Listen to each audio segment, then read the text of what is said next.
한국의 TV 방송 프로그램 중에서 아주 유명한 해외여행 프로그램이 있습니다.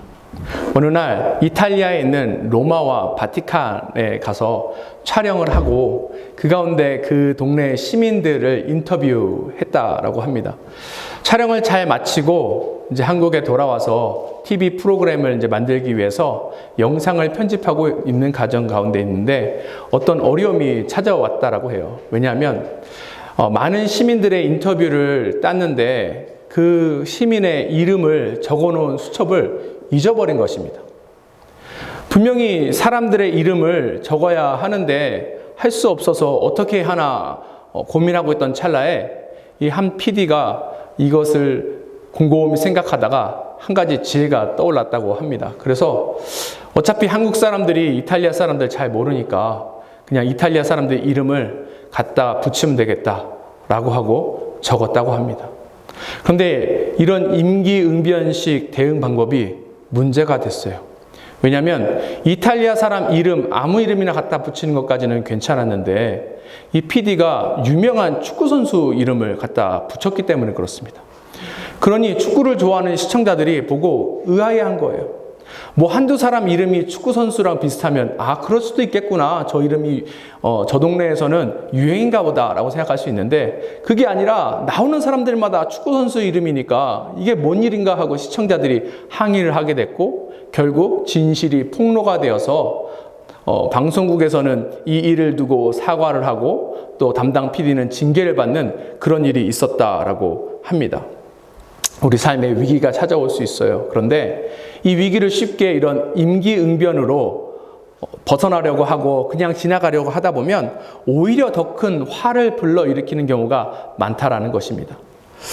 오늘 예수님에게 위기가 찾아왔습니다. 왜냐하면 바리새인들이 예수님께 와서 한 가지 질문을 했기 때문에 그래요. 2절 보도록 하겠습니다. 바리새인들이 예수께 나와 그를 시험하여 묻되 사람이 아내를 버리는 것이 옳으니이까? 바리새인이 예수님께 한 질문은 뭐예요? 이혼이 가능합니까? 라고 질문한 것입니다. 당시에 이혼의 이슈는 굉장히 그 사회적으로 아주 민감한 이슈였습니다. 잘못 질문하면 예수님이 공경에 처할 수 있어요. 그런데 아니나 다를까 바리새인들이 예수님께 나와서 이 질문을 한 이유가 무엇입니까? 예수님을 시험하기 위해서 그런 거예요. 이 시험하다라는 단어는 함정을 파다라는 뜻을 가지고 있습니다. 예수님께서 광야에서 40일 금식한 이후에 사탄이 예수님을 시험하셨죠. 그때 쓰인 단어랑 동일한 단어입니다. 예수님이 잘못 대답하면 예수님에게 큰 문제가 생길 수밖에 없는 이유가 그 다음에 잘 나와 있는데 지금 예수님이 계신 곳이 어디인지 함께 보도록 하겠습니다. 1절 보도록 하겠습니다. 예수께서 거기서 떠나 유대 지경과 요단강 건너편으로 가시니 무리가 다시 모여들거든 예수께서 다시 전례대로 가르치시더니 예수님께서 지금 계신 곳이 어디예요? 요단강 건너편입니다. 근데 성경이 지금 요단강 건너편이다라고 정확하게 지명을 이야기한 이유가 있어요. 왜 그런가 하면 지금 예수님께서 계시는 곳은 헤롯 안티파스가 다스리는 지역입니다. 헤롯 안티파스가 어떤 이슈를 가지고 있었죠? 그의 아내를 버리고 자기 이복 동생의 아내인 헤로디아와 결혼했습니다. 그 일로 인해서 침례 요한이 비난을 했죠. 잘못했다라고 지적을 한 거예요. 그 일로 어떤 일이 벌어졌습니까? 침례 요한이 죽게 된 거예요. 그 지역에서 이혼이 가능하냐 불가능하냐라고 바리새인들이 예수님께 지금 물어보고 있는 것입니다. 뭐 개인적인 곳에서 이런저런 이야기하는 것은 크게 문제가 안 될 수도 있는데 지금 예수님이 계신 곳은 어디예요? 공공장소입니다.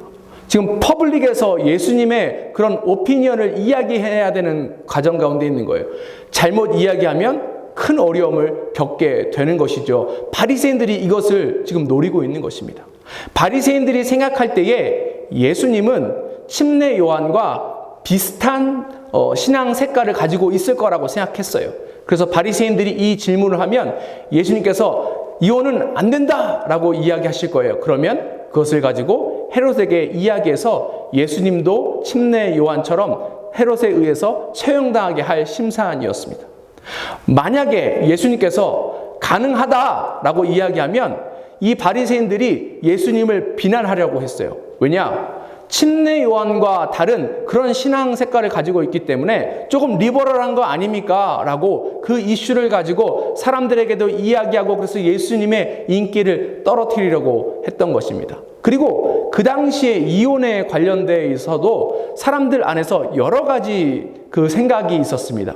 그러니 예수님께서 어느 한쪽을 선택하면 그 다른 쪽의 생각을 갖고 있는 사람들은 예수님을 비난하고 예수님을 떠날 수밖에 없습니다. 그러니 예수님의 사역이 축소될 수밖에 없게 되겠죠. 예수님은 지금 아주 큰 위기 앞에 서 계신 것입니다. 우리도 이와 같은 위기가 찾아올 수 있어요. 특별히 어떤 외부의 위협으로 우리에게 위기가 찾아올 수 있습니다. 그리고 또 우리 안에 있는 어떤 욕심에 따른 그런 유혹이 우리에게 위기를 줄 수도 있어요. 그런데 우리가 대부분 위기 가운데에 선택하는 방법을 보면 손익을 빨리 계산합니다. 이 일이 우리에게 손해가 되는가, 이익이 되는가. 손해가 된다면 어떤 것이 최소한의 손해가 될 것인가, 어떤 것을 선택해야 우리가 보다 더 큰 이익을 얻을 수 있는가, 이 관점으로 우리가 무언가를 선택하는 경우가 있더라는 것입니다. 그런데 주의해야 합니다. 왜냐하면 잘못해서 임기응변식으로 이것을 쉽게 넘어가고 손해보지 않으려고 넘어가려다 보면 더 큰 화를 입을 수 있기 때문에 그렇습니다. 그러면 오늘 이 말씀을 통해서 우리 삶 가운데 위기가 찾아왔을 때 어떻게 우리가 이 위기를 극복하고 나아갈 수 있는지 함께 살펴보기를 원합니다. 첫 번째, 삶의 위기가 찾아오면 우리는 하나님의 뜻을 찾아야 합니다. 위기가 찾아오고 문제가 찾아오면 사람들마다 이것을 해결하는 방법이 조금씩 달라요. 만약에 힘이 있고 권세가 있는 사람이라면 그들에게 문제가 찾아오면 어떻게 해결해요? 자신의 힘으로 해결하면 됩니다. 어떤 위기든지 그냥 힘으로 누르면 되는 거예요. 제일 쉬운 방법이죠. 그런데 이렇게 힘이 있고 권세 있는 사람이 세상에 많이 있습니까? 아니에요. 소수만 이런 일을 할 수 있는 것입니다. 그러면 현실적으로 우리가 선택할 수 있는 것은 뭐예요? 우리를 도울 수 있는 사람을 찾아서 도움을 요청하는 것이죠. 만약에 그것도 안 되면 그냥 위기를 맞고 그것으로 인하여서 고난을 당할 수밖에 없는 그런 처지에 있게 됩니다. 우리는 어때요? 우리에게 도움의 손길이 있습니까? 있어요? 있습니다. 누가 우리를 도와주시죠? 하나님께서 우리를 도와주시는 거예요. 우리는 우리의 어려움을 이겨낼 수 있도록 도와주시는 하나님이 우리 곁에 계십니다. 지금 예수님이 큰 위기예요. 많은 사람들 앞에서 입장을 밝혀야 하기 때문에 그런 것이거든요.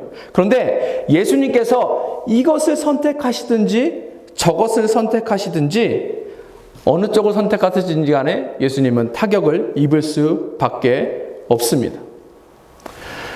왜냐하면 이 이혼의 이슈가 이 당시에 굉장히 민감한 이슈이기 때문에 그래요. 지금은 어떤 이슈가 아주 민감하죠? 정치적인 이슈를 이야기한다든지 아니면 그 성소수자 발언을 잘못하면 문제가 될 수 있겠죠. 조지아에 아주 큰 교회가 있습니다. 대형 교회가 있어요. 사람들에게 잘 알려진 교회입니다. 그런데 이 교회 목사님이 동성애에 관련돼서 설교를 하시다가 뭐라고 이야기하시냐면 그렇게 큰 교회는 동성애자들도 교회에 있습니다. 그러니 뭐라고 이야기하시냐면 가끔 보면 이 동성애자들이 나보다 더 믿음이 좋은 경우가 있다 이렇게 이야기를 한 거예요. 굉장히 큰 오해를 일으킬 수 있는 발언입니다. 이것으로 인하여서 교계도 시끄러워지고 교회도 시끄러워졌어요. 어떤 것을 선택해서 이야기하는 것은 그래서 굉장히 주의를 요하는 일입니다. 그런데 예수님께서 이렇게 예수님 앞에 찾아온 위기를 어떤 방법으로 지금 해결하시는가 3절 보도록 하겠습니다. 대답하여 이르시되 모세가 어떻게 너희에게 명하였느냐. 지금 예수님께서 해결하시려는 방법은 뭐예요? 말씀이 무엇이라고 이야기하고 있는가? 말씀이 가르치고 있는 것은 무엇인가? 라고 지금 질문하고 계시는 것입니다. 굉장히 중요한 접근 방법이고 굉장히 중요한 질문입니다. 왜요? 우리 인생에 있어서 가장 큰 권위가 어디에 있습니까? 성경에 있는 거예요. 하나님 말씀이 우리에게 가장 큰 권위입니다. 그리고 그렇게 되어만 해요. 그러니 어떤 이슈가 생길 때마다 우리는 어디로 찾아가야 하는 거예요? 하나님 말씀으로 찾아가야 되는 거예요. 하나님 말씀이 무엇을 이야기하시는지가 굉장히 중요한 것입니다. 바리새인들은 그런데 뭐라고 대답하는가? 4절 보겠습니다. 이르되 모세는 이혼 증서를 써주어 버리기를 허락하였나이다. 지금 뭐라고 해요? 이혼 증서를 써서 이혼이 가능하다라고 이야기하고 있습니다. 지금 허락하다라고 지금 이 사람들이 이야기하고 있는데 이것은 뭘 의미하냐면 이것이 모세가 허락했기 때문에 우리는 그러한 권리를 가지고 있고 그 권리를 사용하는 것이 마땅하다라고 이야기하고 있는 거예요. 그러면 정말 성경에서 이렇게 이야기하고 있는가? 모세가 이렇게 이야기하고 있는가? 한번 살펴보겠습니다. 신명기 24장 1절입니다. 사람이 아내를 맞이하여 데려온 후에 그에게 수치되는 일이 있음을 발견하고 그를 기뻐하지 아니하면 이혼 증서를 써서 그의 손에 주고 그를 자기 집에 내보낼 것이요. 모세가 정말 그렇게 이야기했네요. 그렇죠? 그러면 하나님께서 이혼 허락하신 거예요? 가능합니까? 그러한 권리를 가지고 있나요? 하나님의 뜻이 그래요? 아니에요. 그런 뜻이 아닙니다. 지금 바리새인들이 하나님 말씀으로 찾아간 것까지는 괜찮은데 뭐가 문제가 있냐면 해석에 문제가 있는 것입니다. 5절 보도록 하겠습니다. 예수께서 그들에게 이르시되 너희 마음이 완악함으로 말미암아 이 명령을 기록하였거니와. 뭐예요? 이 사람들 안에 갖고 있는 마음이 무엇입니까? 완악한 마음이에요. 딱딱한 마음입니다. 딱딱하고 완악하다는 뜻은 뭐예요? 다른 것이 들어올 틈이 없다라는 것입니다. 이 완악한 마음을 가지고 있는 이 대명사가 말씀에 나오는데 누굽니까? 바로예요. 출애굽할 때에 바로가 이와 같이 마음이 완악하니까 하나님께서 수차례 그를 경고하시고 여러 가지 말씀을 주셔도 바로가 그것을 받아들이지 않습니다. 받아들일 수 없는 거지요. 왜요? 마음이 딱딱해서 들어갈 틈이 없기 때문에 그렇습니다. 하나님 말씀으로 나아가는 것도 중요하지만 하나님 말씀으로 나아가는 것보다 더 중요한 것이 무엇인가 하면 착하고 좋은 부드러운 마음으로 그 말씀을 받아들이는 거예요. 마음이 딱딱하면 하나님의 말씀을 받아들일 수 없는 거예요. 그러니 이 완악한 마음을 가지고 어떻게 합니까? 자기가 듣고 싶은 대로 하나님 말씀을 해석하는 거예요. 모세가 이혼 증서를 줘서 아내를 버리는 것을 허락했다라고 이 사람들이 이야기합니다. 그리고 이 허락은 권리라고 지금 해석을 하는데 그런 게 아니에요. 신명기 24장 1절이 그것을 이야기하는 것인가? 아니에요. 예수님 당시도 그렇고 모세 당시도 그렇고 여성들의 인권이 굉장히 낮았습니다. 남자들이 아내를 자기 물건 취급하듯이 했어요. 그래서 마음에 들지 않으면 아내를 버립니다. 그리고 다른 여자를 데려와서 살림을 차리는 거예요.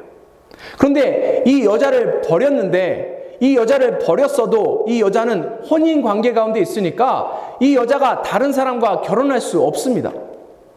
그런데 이 모세 당시에 또 예수님 당시에 여자 혼자 세상에서 살아가기 어렵지요. 왜냐하면 경제활동을 할 수 없기 때문에 그렇습니다. 남편에게 버림받은 여인이 무엇을 하며 살 수 있겠습니까? 그 명예도 실추됐을 뿐만 아니라 경제 활동도 할 수 없게 되다 보니까 굉장히 어렵게 되겠지요. 그래서 할 수 없이 이 버림받은 여인이 만약에 다른 남자와 결혼해서 살 경우에 어느 시간이 지나고 난 다음에 이 남편이 다시 가서 그 여인을 되찾아오려고 하든지 아니면 저 여인이 나와 혼인관계에 있음에도 불구하고 다른 사람과 부정을 저질렀다라고 고발해서 그 여인을 처형하게도 만든다는 것입니다. 즉 신명기 24장 1절에서 모세가 이와 같이 명령한 이유가 무엇인가 하면 결혼관계를 유지하기 위해서 그런 거예요. 보호하기 위해서 그런 것입니다. 이 아내를 보호하기 위해서 그런 거예요. 만약에 아내가 싫으면 이혼 증서를 써서 보내주라는 거예요. 왜요? 그래야 이 여인이 다시 재혼을 하든지 어떻게 해서 그 다음 삶을 꾸려 나아갈 수 있기 때문에 그렇습니다. 그런데 바리새인들은 이 말씀을 잘못 해석한 것이죠. 자기네 마음대로 해석한 것이죠. 그러니 어느 때든지 가능하면 자기네들이 쉽게 이혼할 수 있다라고 생각한 것입니다. 이 당시에 이 문제를 가지고 샴마이 학파는 어떻게 이 이혼에 대해서 해석했냐면 모세가 이렇게 이야기한 것은 이혼의 조건은 단 하나다. 아내가 부정한 일을 저질렀을 때, 다른 남자와 부정한 일을 저질렀을 때만 이혼할 수 있다라고 보수적으로 해석했고, 힐렐 학파에서는 뭐라고 해석했냐면 이것은 남편의 마음에 들지 않으면 아무 때든지 아내를 버릴 수 있다라고 해석한 거예요. 그래서 오늘 아침에 아침밥을 먹는데 조금 된 밥을 해준 거예요. 기분 나빴어요. 그럼 이혼할 수 있습니다. 늘 이쁘게 하고 내 앞에 나타나야 되는데 조금 추리하게 입고 다니는 거예요. 기분 나빠요. 이혼할 수 있는 겁니다. 다른 여인보다 지혜롭지 않은 것 같아요. 그러면 이혼할 수 있는 거예요. 쉽게 이것을 해석했고, 사실은 그래서 이게 쉽다 보니까 수많은 사람들이 이 의견을 동조하고 따르고 나아갔던 그런 상황 가운데 있습니다. 지금 바리새인들이 이 결혼 이슈를 왜 가지고 왔어요? 예수님을 위험에 빠뜨리기 위해서 가져온 거예요. 근데 사실은 이 결혼 문제는 누구에게 위험으로 찾아왔습니까? 바리새인들에게 위험으로 찾아온 거예요. 유대인들에게 위험으로 찾아온 것입니다. 왜요? 쉽게 이혼하고 있기 때문에 그렇습니다. 왜 쉽게 이혼해요? 그 속 사정을 보면 그들 안에 있는 타락한 욕망 때문에 그래요. 타락한 욕망 때문에 쉽게 부정을 저지르고 쉽게 이혼을 한 것입니다. 그리고 하나님의 말씀대로 한다라고 이야기하면서 하나님의 말씀을 왜곡하고 쉽게 타협한 것입니다. 그러므로 인해서 이 결혼 문제는 바리새인들 또한 유대인들에게 신앙의 위기로 찾아오게 된 거예요. 이들의 신앙을 죽이게 되고 이들의 믿음이 당연히 이 가운데 떨어질 수밖에 없는 것이겠죠. 우리에게도 비슷한 위험이 찾아올 수 있습니다. 특별히 우리의 유혹 때문에 찾아오는 위험이 있을 수 있어요. 하나님 말씀을 해석할 때에 중요한 것은 뭐예요? 하나님 말씀대로 받아들이는 것이 중요합니다. 내 뜻을 거기에 첨가해서도 안 되고, 요즘 세상의 문화와 세상의 그 관점으로 말씀을 해석해서도 안 되는 거예요. 그럴 경우에 큰 어려움이 찾아오게 되는 것입니다. 우리 가운데 딱딱한 마음이 있다면, 그래서 하나님 말씀을 받아들일 수 없는 그런 마음들이 있다면 시간 가운데 내려놓으며 나아갔으면 좋겠습니다. 우리가 착하고 좋은 마음으로 주님의 말씀을 받아들일 때에 그 말씀의 능력이 그때서야 우리 삶 가운데 일하기 시작하고, 그 말씀의 능력이 우리로 하여금 모든 위험과 어려움 가운데 승리하게 도와줄 것입니다. 삶의 위기가 찾아오면 두 번째, 우리는 하나님의 방법을 따라야 합니다. 지금 모세가 그렇다면 이혼을 허락한 이유가 뭐예요? 최악을 피하기 위한 차악을 선택한 거예요. 간음이라는 최악을 막기 위해서 이혼이라는 차악을 허락한 것입니다. 근데 이것이 정말 하나님의 뜻인가? 하나님의 뜻과는 거리가 멉니다. 7절과 8절 함께 보도록 하겠습니다. 이러므로 사람이 그 부모를 떠나서 그 둘이 한 몸이 될지니라. 이러한즉 이제 둘이 아니요 한 몸이니. 지금 예수님께서 이야기하시는 것도 성경 가운데 있어요. 어디에 있는가? 창세기 2장 24절입니다. 이러므로 남자가 부모를 떠나 그의 아내와 합하여 둘이 한 몸을 이룰지로다. 지금 창세기 2장 24절의 내용을 가지고 예수님께서 마가복음 10장 7절과 8절에서 이야기하신 것이죠. 예수님께서 이와 같이 결혼에 대해서 정의하신 이유가 있어요. 그것이 무엇인가 하면 결혼은 단순한 계약 관계가 아니라는 사실입니다. 지금 바리새인들도 그렇고 이 당시 유대인들도 그렇고 결혼이 단순한 계약 관계라고 생각한 거예요. 그러니 마음에 들지 않으면 계약을 파기하면 되는 거예요. 그리고 또 원하는 대로 새로운 계약을 맺으면 된다라고 이야기하고 있는데, 지금 하나님께서 이 결혼을 뭐라고 정의하십니까? 한 몸이 되었으니까 영원히 나눌 수 없다라는 거예요. 결혼은 영원성이 있다는 것을 이야기하고 있는 것입니다. 그래서 예수님의 결론은 뭐예요? 9절 보도록 하겠습니다. 그러므로 하나님이 짝지어 주신 것을 사람이 나누지 못할지니라 하시더라. 하나님의 뜻은 뭐예요? 사람이 자기 임의대로 이 결혼의 관계를 파괴할 수 없다라는 거예요. 자기 임의대로가 무슨 뜻입니까? 자기 마음이 내킨다고, 자기 생각이 그러하다고 마음대로 결정할 수 없다라는 거예요. 그런데 오늘 이 본문을 보시면서 주의해야 될 부분이 있습니다. 사실 이혼이 지금은 너무나도 쉬운 세상에서 우리가 살고 있죠. 우리 주변에 보면 이혼한 사람들이 많이 있습니다. 이 본문이 그 마음에 상처를 주고 찌를 수도 있는 것이 사실입니다. 그런데 오늘 이 말씀을 보면서 주의해야 될 것이 하나 있는데 무엇인가 하면, 오늘 이 본문은 바리새인들이 예수님을 함정에 빠뜨리기 위해서 지금 이혼의 이슈를 가져온 것이지, 바리새인들이 부인 가운데 어려움이 있어서 이혼의 위기 있어서 예수님에게 도움을 요청하고 예수님의 조언을 얻으려고 한 이야기가 아니죠. 그러니 예수님도 그와 같은 조언으로 지금 이 이야기를 하신 것은 아닙니다. 이 굉장히 중요한 거예요. 하나님께서 이 가정을 통하여서 생명을 주시기 위해서 이 모든 것들을 허락하셨습니다. 그러니 결혼 관계에 있어서도 가장 중요한 것은 뭐예요? 생명이에요. 그런데 만약에 이게 남편이 됐든지 아내가 됐든지 한쪽에서 다른 쪽에 정서적인 학대를 한다든지 육체적인 학대를 한다든지, 이거는 생명의 위협이 되는 것이죠. 그러면 이 결혼관계를 유지하기 어려울 것입니다. 그것은 성경이 지금 보장해 주고 있는 거예요. 그런데 중요한 것은 뭐예요? 하나님의 말씀을 왜곡해서는 안 된다는 거예요. 그리고 하나님의 말씀을 왜곡하다 보니까 사람들이 하나님의 말씀에 따라 불순종하죠. 예수님이 지금 그것을 지적하고 계시는 것입니다. 바리새인들이 지금 이혼에 관련된 이 접근은 사실은 이런 예와 같은 거예요. 은행에다가 큰 돈을 빌렸는데 어떻게 하면 합법적으로 이 돈을 갚지 않을까 고민하는 그 모습과 비슷합니다. 하나님의 방법이 불편하고 어려울 수 있어요.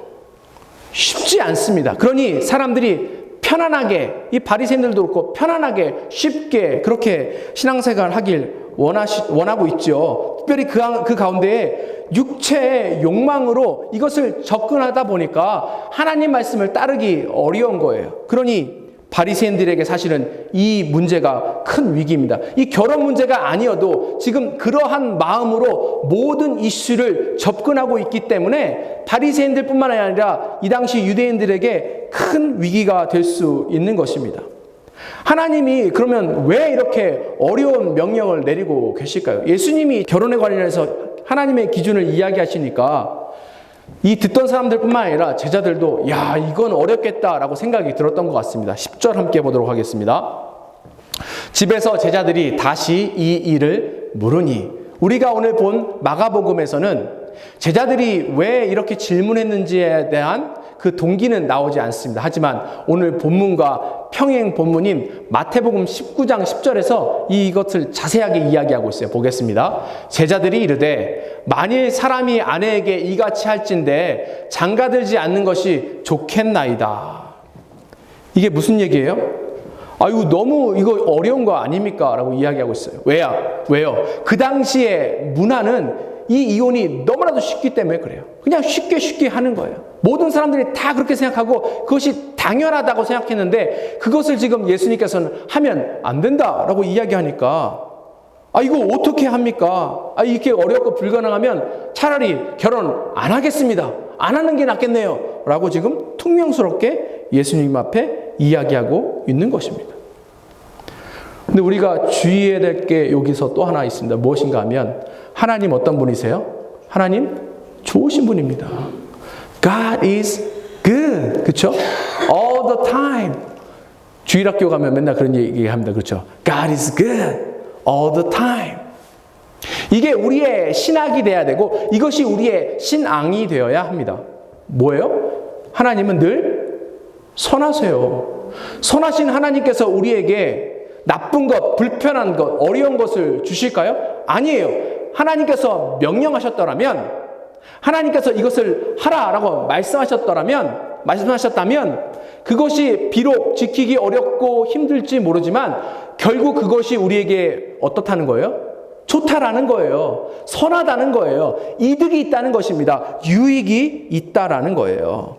결혼이 우리에게 유익이 있는 거예요. 창세기 2장 18절 보도록 하겠습니다.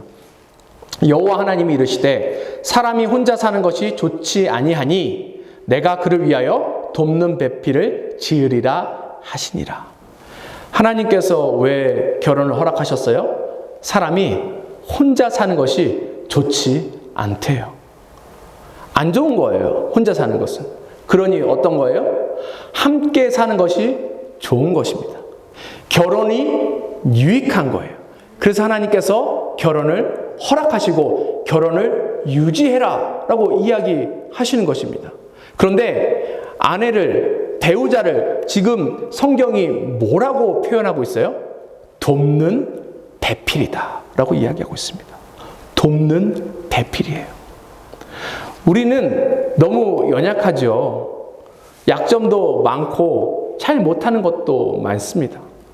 근데 이것을 우리가 평생 힘들여 노력하고 애쓴다고 해결이 됩니까? 잘 안 돼요. 그런데 이것을 누가 도울 수 있는 거예요? 배우자가 도울 수 있는 것입니다.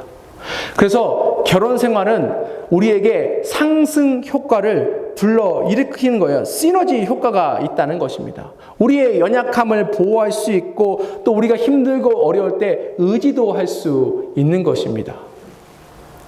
한 리서치 기관에서 진정한 친구가 무엇인가라고 질문했는데 거기서 가장 베스트 앤서가 대답이 나왔습니다. 뭐냐면 세상 모든 사람들이 다 버려도 끝까지 남아있는 것.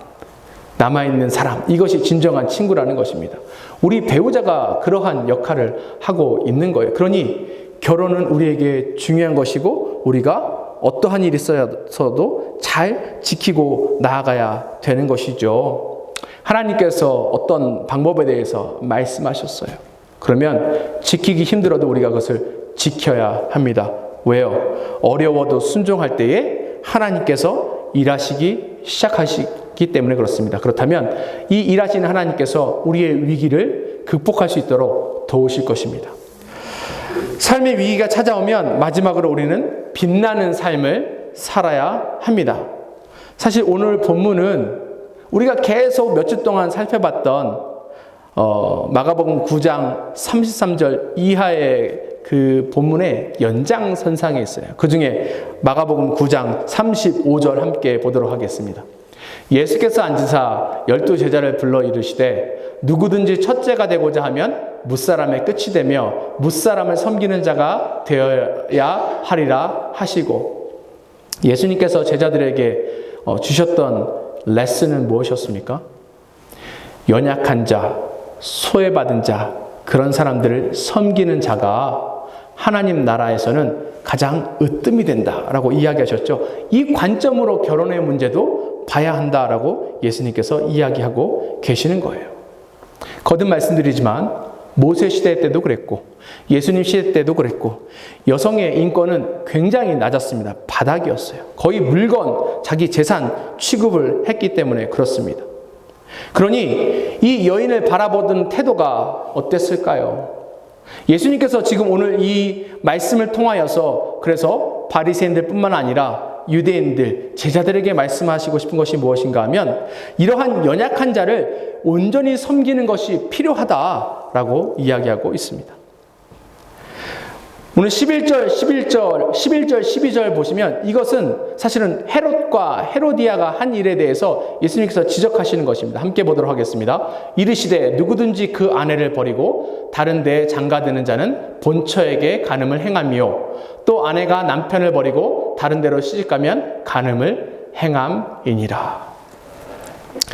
당시에 헤롯과 헤로디아가 이와 같은 일을 했습니다. 이 사람들은 사회의 지도층 인사예요.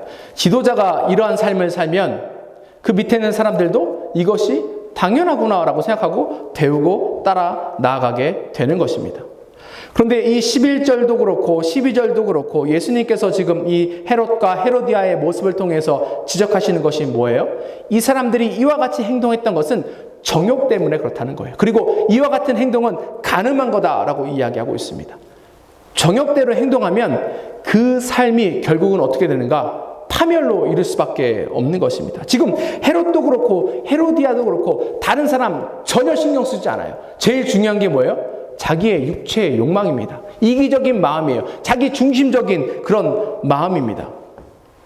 그렇다면 그 전에 헤로디아와 결혼했던 빌립은 어떻게 되는 것입니까? 또 헤롯과 결혼했었던 나바테아의 공주는 어떻게 되는 것이죠? 또 이 일을 지적해서 그것에서 헤로디아가 원한을 품고 그 침례 요한을 죽이기 위해서 자기 사랑하는 딸에게 살인교사를 명했습니다. 그러면 이 일에 참가한 그 살로메의 인생은 어떻게 되는 것입니까? 또 이 죽은 침례 요한과 침례 요한을 따르던 이 무리들은 이 일로 인해서 얼마나 큰 고통과 어려움 가운데 처하게 됐겠습니까? 그런데 이 둘이 한 이 일로 인하여서 이 둘은 파멸됩니다. 왜 그런가 하면 헤롯이 처음에 그 주변에 있던 이웃에 있던 나바테아라는 나라의 공주와 결혼했는데 이렇게 쉽게 헤롯이 이혼을 하고 나니 나중에 나바테아에서 이 헤롯에게 공격을 하게 되고 헤롯이 이 일로 인하여서 큰 위기를 겪게 됩니다. 헤로디아는 또 그 안에 아주 그 권력욕이 심했던 사람이에요. 헤롯과 사는 것이 훨씬 더 큰 권력을 유지하겠다고 생각하니까 헤롯과 첫 남편인 빌립과 이혼하고 이 헤로디아가 헤롯과 결혼한 것이거든요. 그리고 이 헤롯을 계속해서 뒤에서 종용해서 로마 황제에게 더 큰 권력을 얻을 수 있게끔 요구합니다. 그런데 이것을 잘못 요구했다가 결국은 로마 황제에 의해서 이 헤롯 왕은 폐위가 돼요. 그리고 이 헤롯과 헤로디아는 지금의 프랑스로 쫓겨나서 거기서 생을 마감하게 됩니다. 사회가 다 그렇게 산다고, 그것이 문화라고, 이 시대는 모두가 그런다고 그렇게 행동하는 것은 옳은 것이 아니에요. 다 그렇게 산다고 우리도 그렇게 살면 되겠습니까? 다 그렇게 하니까 하나님 뜻 무시하고 하나님 방법 무시하고 이것이 괜찮습니까? 아니에요. 세상 사람들이 그럴지언데 우리도 그 세상 사람들 같이 그러한 삶을 살면 우리는 바로 위선자가 되는 거예요. 이런 위선은 우리에게 영적인 위기를 줄 수밖에 없다는 사실을 우리가 기억했으면 좋겠습니다. 이런 삶은 결코 빛나는 삶이 아니에요. 빛나는 삶은 어떤 삶이 빛나는 삶인가? 세상 문화를 거부하고 하나님 말씀대로 사는 삶이 빛나는 삶입니다. 하나님께서 우리에게 이것을 지금 명령하고 계시는 거예요. 그런데 왜 하나님께서 우리에게 이와 같이 명령하셔요? 왜 세상 문화를 우리가 거부해야 합니까? 뭔가 세상에서 우리가 개혁을 하고 뭔가 세상을 바꿔서 새로운 세상을 만들기 위해서 그렇게 해야 하나요? 아니에요. 아니에요.